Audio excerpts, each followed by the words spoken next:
Hi, everybody. Before I start, I want to send condolences to Dwight Clark's family. All of us with the Warriors are thinking about Dwight and his life and his impact in the Bay Area. I personally did not know him, I did not meet him, but I'm friends with several of his 49er teammates, and I know how devastated they are. And such a sad day for all of us, and we're thinking about the family, and just wanted to pass that along before we get going. First question, standing on the left. Paul Antunes from ESPN Brazil. Up 2-0, I mean, it's a game of desperation for them. How easy is it for you, up 2-0, to get a little complacent and, and tough to match the energy of the team that's desperate? Yeah. Well, we've been here before, and that's the biggest thing. We've been here the last 3 years for a game 3. First year was 1-1. Last 2 years we were up 2-0. All 3 games were really, really difficult, and so we're used to that. We're used to the dynamic of being ahead in a series and then having everything shift when you go on the road. But especially when you play Cleveland, LeBron, this crowd, in their environment, we know the kind of force they're going to bring, and we have to be prepared for that. We know it. We'll see if we can do it. Scott here. Scott Osler, San Francisco Chronicle. Steve, your thoughts on the Eagles situation and on your team and your kind of being in the forefront of that, what's going on now? It's not surprising. I think, the president has made it pretty clear he's going to try to divide us, all of us in this country, for political gain.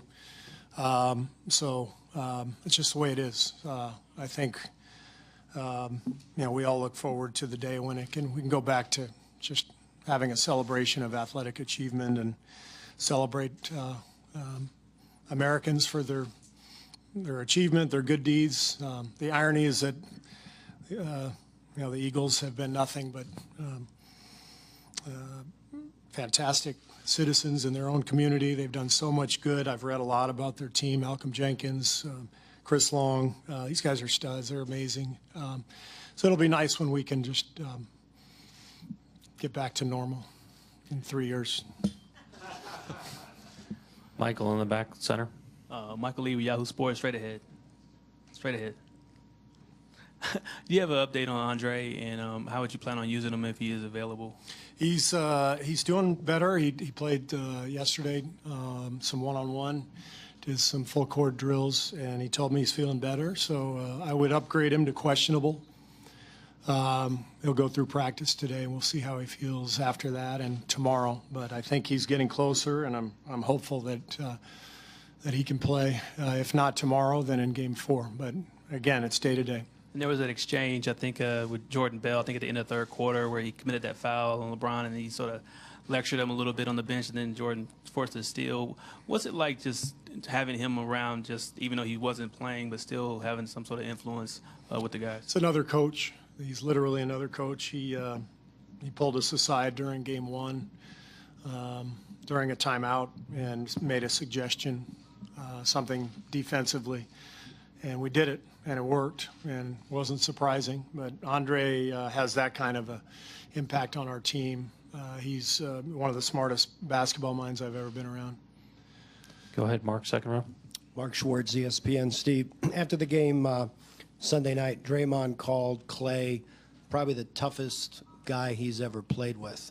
And you don't normally think of Clay as Mr. Tough Guy. Why is it that we don't think of him that way, and what is it that Draymond was getting to about his toughness? Just that he's there every single day. He's never missed a playoff game. He's only missed a handful of games in his entire career. Some of them were because I insisted on giving him a rest, but he finally missed some time this year with the wrist injury. Wrist, thumb, what was it? Wrist, yeah. But he's just there. He's like a machine every day of practice, unless he sleeps in and misses practice, which he's done a couple times.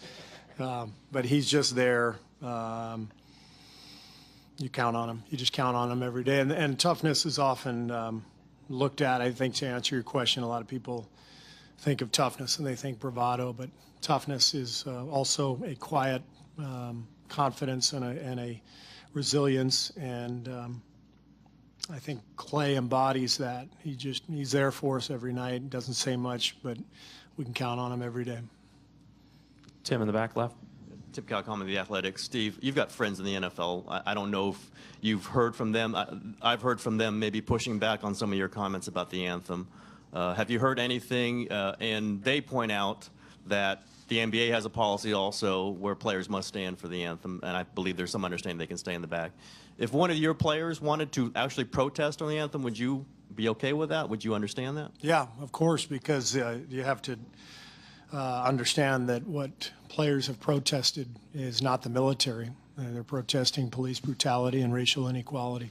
So if any American wants to protest that any time, then that's their right as Americans. That's what the military fights for, is free speech. So I would be perfectly fine with any of our players doing so. I think the point I was trying to make a couple weeks ago is that the NBA has always been very much a partner with the union and with the players in this issue.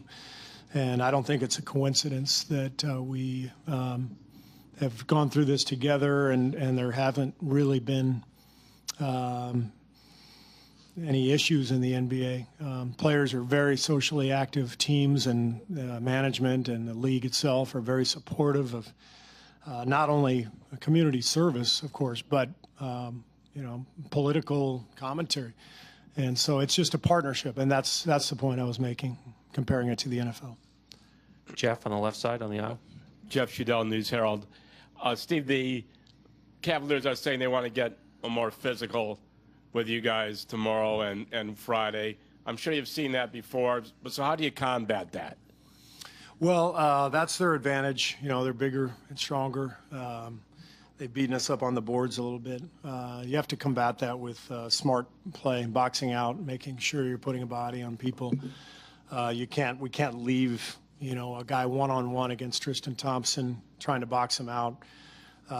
You got to get multiple bodies in there, and then we've got to be ready for their pressure defensively. We got to execute. We got to take care of the ball. Monty over here, and then Mark up front. Monty Pulu, NBC Sports Bay Area. Steve, what do you remember last year with not game 3, but game 4? I mean, you guys came in with a chance to actually sweep the postseason. What did you see from the Cavs, and what did you see from your team in that game 4? I think they made like 24 threes. Is that right? Something like that. Something like that. They made a ton of threes. I think they shot maybe 28 free throws in the first half. I might be wrong on that. So they brought the force that game, and we fouled a lot, and we were not at our best. So we remember all that stuff. We got to be better. Mark, last one here in the front. Steve, Mark Medina, Bay Area News Group. Steve, how have you seen this season the dynamic with Steph and Kevin play out in terms of knowing when it's best for one of them to get going or both? There's just a sense that we're all on the same team and nobody cares about whose team it is and all that stuff. Our guys just play, and there have been games where KD has had to take over. There's been games where Steph takes over, and there's lots of games in between.